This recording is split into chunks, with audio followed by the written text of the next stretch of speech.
Hello everyone and welcome back to my channel where we dive into critical issues in education, history and other topics. Our topic is empowering education and designing and implementing sustainable digital change framework for future-ready institutions. Yes, future-ready institutions. With the rapid pace of technological advancement, it is more important than ever that our education system is ready to adapt and thrive. Therefore, in this video, we'll discuss the current state of digital transformation in education and explore some of the key components for sustaining a digital change framework. And of course, we will explore a few strategies. So if you're an educator, school administrator, policymaker, or just someone interested in the future of education, you don't want to miss this. Remember to hit that like button and subscribe to our channel for more insightful content on education and digital transformation. I am exploring technology and putting my thoughts further because I know there is a wonderful future ahead. So let's get started. Let's go right on into the video. It is important that as you plan a way forward for digital sustenance, you have to consider what framework you're using within the education system that you're in. You must ensure that there are long-term benefits while maximizing the disruptions that will take place within the system. In doing so, we have to understand how to use the resources that we have efficiently. Most recently, we have seen the move as it relates to the transformation with language learning models. There are other things coming on the horizon, and I can tell you that the future looks bright, but it is going to take a lot. Therefore, we have to think how we're going to do this transformation in a systematic way. Let me also say that there are going to be challenges in these transformation processes. We must also understand as these changes take place, we're going to have resistance. We're going to have infrastructure limitations and also gaps in digital literacy. Therefore, we must understand that change is not going to be easy. So we have to approach it with a systematic fashion. Now, what are some of the components for sustainable digital change framework? Because that is necessary for what I've just said. First, you have to have strategic vision and leadership. It is important to have a clear vision of the digital transformation that you want.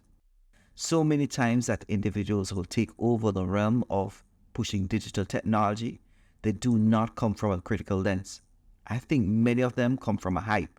Within that context too, you have to understand the role of leadership driving and setting the expectations. They must allocate resources and foster a culture of innovation and collaboration.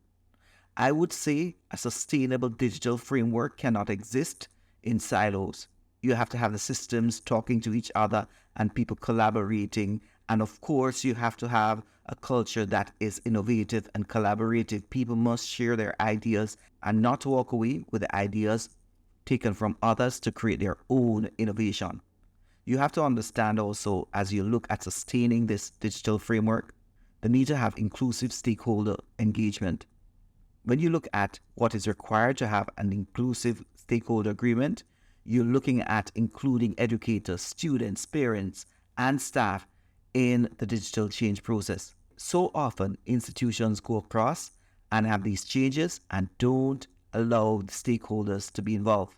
Within that sort of sustainable digital framework too that I'm talking about for change, you must understand the need for effective communication and collaboration among stakeholders. This can foster a sense of ownership and shared responsibility.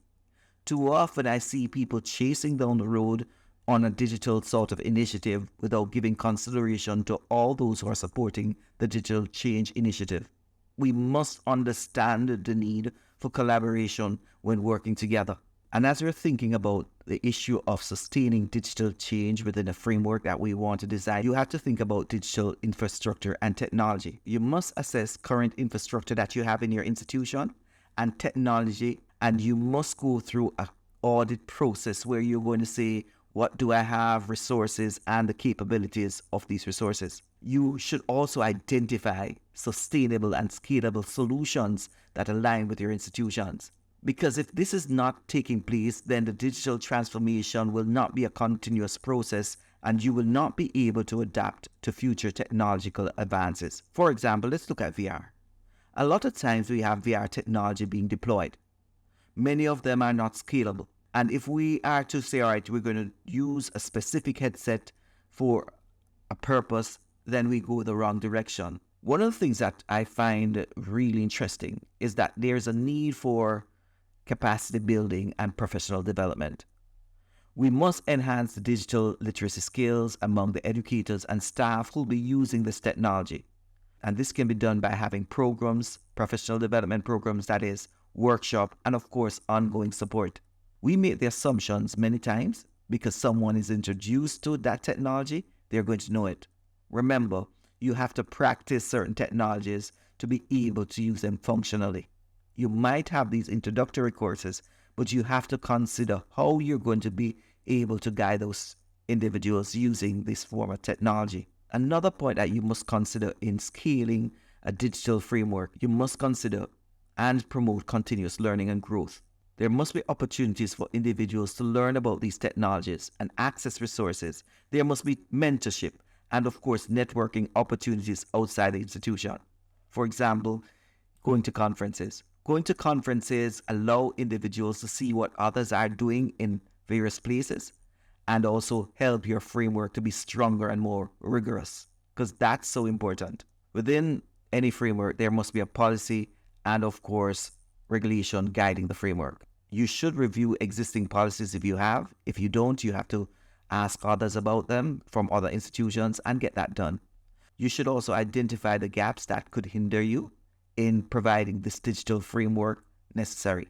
When developing new policies that support digital change, you must address the various gaps. And one of the things I'd like to also mention that you must use data to drive decision making. It cannot be, I feel good about that technology, I like that technology. Because if you don't use data to promote it, then the elements that you're doing are going to be somewhat subjective. And also within that, data allows us to really drive a culture of continuous improvement. When we think about the implementation of strategies for a sustainable digital change framework, we have to understand that there needs to be a phased implementation. I always like the idea of piloting projects and doing change gradually to test the new technology and the approaches.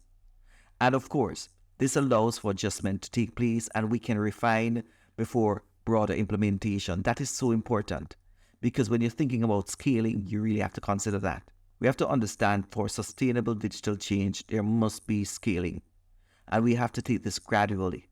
And we have to ensure that we roll out these sort of changes that we need with the resources and support necessary because we want a smooth transition. I would say there's also the importance of collaborating with partners. We have to leverage the experts. You can't be having, for example, a VR initiative when you have not really asked the expert. You're going to become an expert at the same time you're embedding that sort of framework in about VR.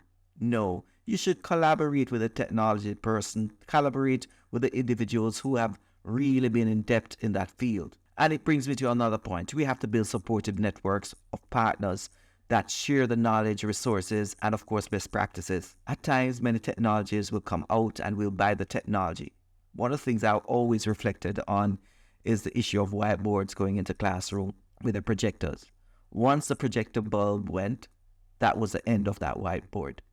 So I want to say that you have to ensure that funding is sustainable. Exploring funding opportunities and financial models that will support your long-term framework is important. Because for sustaining that change, it will require funding such as grants, partnerships, and innovative streaming revenues. Let me also say that we must maximize return on investment. So we have to be very careful when evaluating the cost. I'm at a standpoint now as it relates to VR because I realize one of the biggest obstacles that I've seen is that VR content is expensive. So if we go down the technology road of saying, all right, we're going to develop VR content, we're thinking about thousands of dollars to budgets that could exceed 100,000.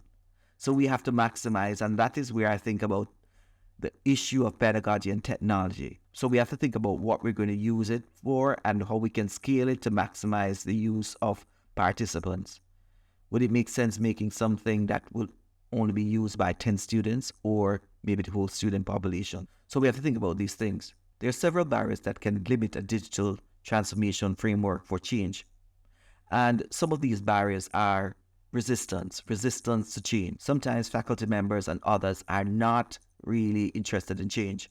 We have to find strategies to do that. We have to understand the root cause of the resistance because there must be something that is causing that. Within the context of AI, some people might not take that up because that might be connected to job loss, lack of skill, or some attachment to traditional practices. Like some people still like that 1 hour, 3 hour talk. And once you understand the context, we can develop the strategies for overcoming these sort of resistance. When we talk about resistance to change in a transformational framework, we must consider communication practices. We must address the concerns. We must provide adequate training and support, and of course, involve stakeholders. There are many times when we have to navigate technical issues. We have to identify and mitigate risk associated with implementing new technologies, and this is so important, such as data breaches, system failures, compatible issues, as I mentioned earlier with VR. And of course, this is done by implementing an assessment and, of course, being proactive as it relates to that. Another factor that we must consider as we roll the framework out for change is that we ensure equitable access and inclusivity. We must identify the digital divide among students and staff, and this could be connected to technology, connectivity, or their digital skills in order to have them within our framework. Let me also say that we must promote inclusive digital learning environments by designing accessible content, because this is one of the greatest issues that I'm having at this point in time, and provide the necessary accommodations when necessary. Within our context too, I want to see that we must foster culture of inclusivity and respect for all learners, and I mean all learners. After all, I would say it's about equality, teaching someone the same way you'd want to be taught, and that's important. As I conclude, let me say that it is important for a sustainable digital change framework in education institutions to have the potential of benefiting teaching, learning, and preparing students for a digital future. I want to say to everyone listening to take action to be part of the digital transformation journey within your institution. It is important because without this, it's not going to be an easy road for you. We have a shared responsibility in reality to ensure that these digital transformations that are taking place across educational institutions are successful. Let me end by saying the next 5 years is going to be nothing that you have seen before. So in order for you to be ready, I want you really to consider the need to have a sustainable digital change framework within your institution. One that's flexible enough, but rigid enough to stand through any event and deliver what students need. It should be able to adapt to emerging technologies. And of course, it should lead to better learning outcomes and enhance the student experience. That's all for now. Baby,